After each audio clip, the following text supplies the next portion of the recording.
సత్తెనపల్లిలో 2014లో 924 ఓట్ల తేడాతో ఓడిపోయారు. చాలా స్వల్ప తేడా.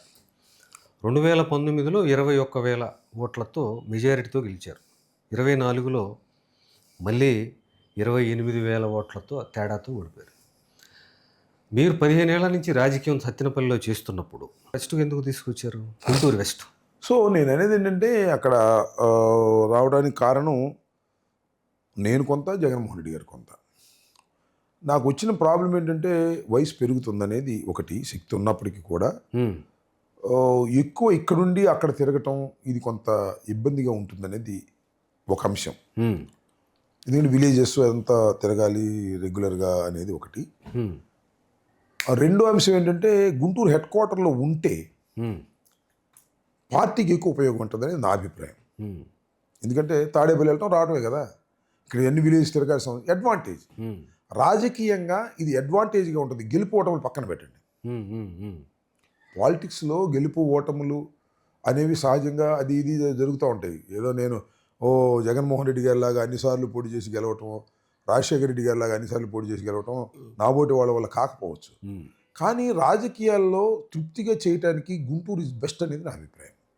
కారణం ఏంటంటే ఇక్కడే ఉంటుంది, నా ఇంటి చుట్టూరునే గుంటూరు కాన్స్టిట్యున్సీ ఉంటుంది. కూతవేటు దూరంలో మా పార్టీ ఆఫీస్ ఉంటుంది, సెక్రటేరియట్ ఉంటుంది, అసెంబ్లీ ఉంటుంది.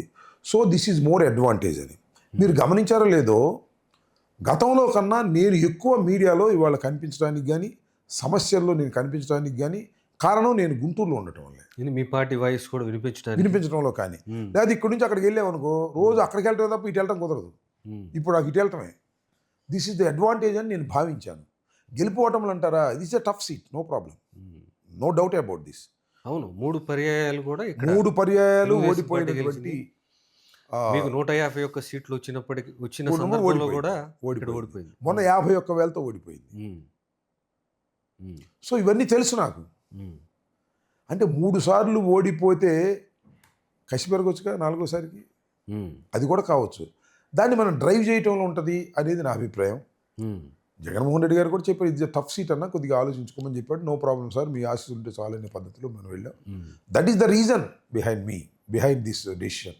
అంటే ఇద్దరు అంగీకారం, ఇద్దరు అండర్స్టాండింగ్ మీదే మీరు ఇక్కడికి వచ్చారు. అంతే. సార్, మీరు జైలు నుంచి కరెక్ట్గా బయటకు వచ్చిన సమయంలో అదే టైంలో చర్చ జరుగుతుంది, అంటే చాలా రోజుల నుంచి నడుస్తుంది.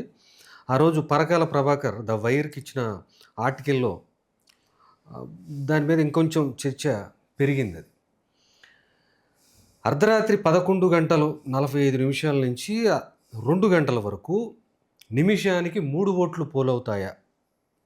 ఆంధ్రప్రదేశ్లో 12.5% ఓటింగ్ పర్సంటేజ్ అనుమానాస్పదంగా ఉంది. మీకు చాలాసార్లు మీ దృష్టికి కూడా వచ్చి ఉంటుంది ఈ టాపిక్. మీరేం చెప్తారు సార్? నాకు పరకాల ప్రభాకర్ గారితో కూడా నేను మాట్లాడాను. నాకు బాగా పరకాల ప్రభాకర్ గారు చాలా సంవత్సరాల నుంచి తెలుసు. ఆయన కాంగ్రెస్ పార్టీలో నిలబడ్డాడు నర్సాపూర్లో. అప్పుడు రాజశేఖర గారి వెంట నేను కూడా వెళ్ళాను ప్రచారానికి. నాకు బాగా తెలుసు ఆయన ఇప్పుడు ఏ పార్టీలో ఉన్నా కూడా పర్సనల్గా నేను ఫోన్ చేసి మాట్లాడుతూ ఉంటాను. ఆయన అభిప్రాయం మాత్రం ఖచ్చితంగా ఆంధ్రప్రదేశ్లో ఫలితాలను తారుమారు చేశారు కుట్రతో అనేది ఆయన స్పష్టమైన అభిప్రాయం. ఆర్గ్యుమెంట్ కూడా చాలా రీజనబుల్ ఆర్గ్యుమెంట్ చేశారు ఆయన. ఆయన ఏమన్నాడంటే నాకు ఆశ్చర్యంగా, మీరు దీన్ని ఎందుకు బయట పెట్టడం లేదు, మీరు ఎందుకు పోరాటలేదని నాకు అర్థమవుతుందంటే, చంద్రబాబు నాయుడు గారు ఈవీఎంలు తప్పు అన్నప్పుడు తప్పు కాదు రైట్ అన్నారు కాబట్టి దానిలో ఇరుక్కుపోయారు. మీరు అన్యాయం జరిగింది రాంబాబు గారు. ఇంకొక విషయాన్ని కూడా చెప్తున్నాను నేను, మీరు ఓడిపోతే ఓడిపోవచ్చు కానీ ఇలా జరగడానికి మాత్రం ఖచ్చితంగా ఈ ఓట్ల తారుమారు తప్ప రెండోది లేదు, నమ్మండి అని చెప్పాడు. ఫ్యాక్ట్. రీజన్స్ కనిపిస్తున్నాయి. అంటే మీ పార్టీ వైపు నుంచి మీరే ఎటువంటి ఎక్సర్సైజ్ చేయలేదా నిజంగా అక్కడ తప్పులు జరిగాయని? అంటే మా వాళ్ళు ఎలక్షన్ కమిషన్ రిపోర్ట్ చేశారు కదా. పైగా ఇంకో విషయం ఏంటంటే, సరే బాలినేని ఇప్పుడు ఆ పార్టీలో ఉన్నాడు అనుకోండి, అది వేరే అంశం. బాలినేని వాడిని ఏమంటారు, స్లిప్పులు లెక్కేయమని చెప్పేసి అడిగాడు కదా, వాళ్ళు దహనం చేసామన్నారు. ఇప్పుడు మనం ఓటు వేసినప్పుడు మనకు దేనికి పడిందో ఆ స్లిప్ పడుతుంది కదా.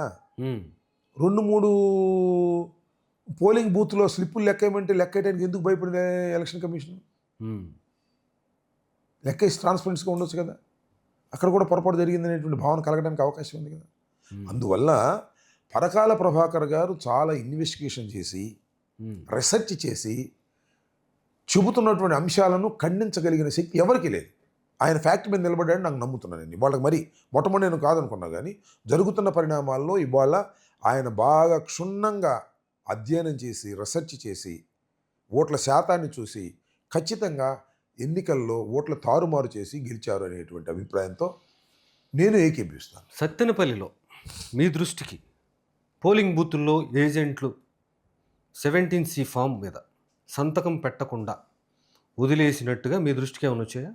నేను దాకా ఆలోచించలేదు సార్ ఆ రోజు బేసికల్గా ఏం జరిగిందంటే అసలు ఇక్కడే కూర్చున్నాను. అసలు ఎంత భయంకరమైన ఓటమి, ఇన్ని వీరేంటని అక్కడే తికమకబడ్డాను తప్ప తర్వాత నేను వెరిఫై చేసుకోలేదు నిజానికి. జనరల్గా పరకాల గారు చెప్పిన దాన్ని బట్టి మీరు బేరేజ్ వేసుకుంటే అవును, నిజంగా మీ పార్టీకి సంబంధించిన ఏజెంట్లు పోలింగ్ బూతుల్లో సంతకాలు పెట్టుకొని వచ్చారు. సంతకాలు పెట్టకుండా ఉంటేనే ఇది జరిగింది. ఎందుకంటే ఇప్పుడు మీకు అక్కడ దాకా ఎందుకు, నిమ్మకాయల రాజనారాయణ గారు నా ఏజెంట్కి వెళ్ళాడు.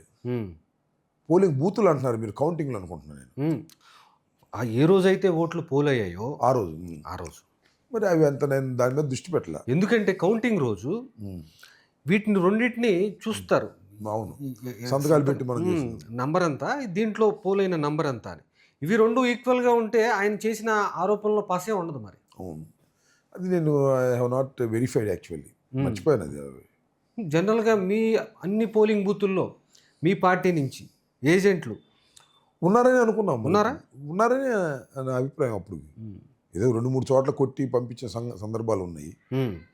అట్లా అనుకున్నాం. మరి దాని మీద నేను రీసెర్చ్ చేయలేదు యాక్చువల్లీ. జస్ట్ ఓటమి మిమ్మల్ని కొంగ తీసేసింది. ఆ బాధలో ఉండిపోయారు. అసలు ఏం జరిగిందని తెలుసుకునే ప్రయత్నం చేయలేదు. పరకాల గారు పరకాల ప్రభాకర్ గారు కూడా ఇమీడియట్గా కాదు, తర్వాత రీసెర్చ్ చేసి ఇచ్చాడు అతను.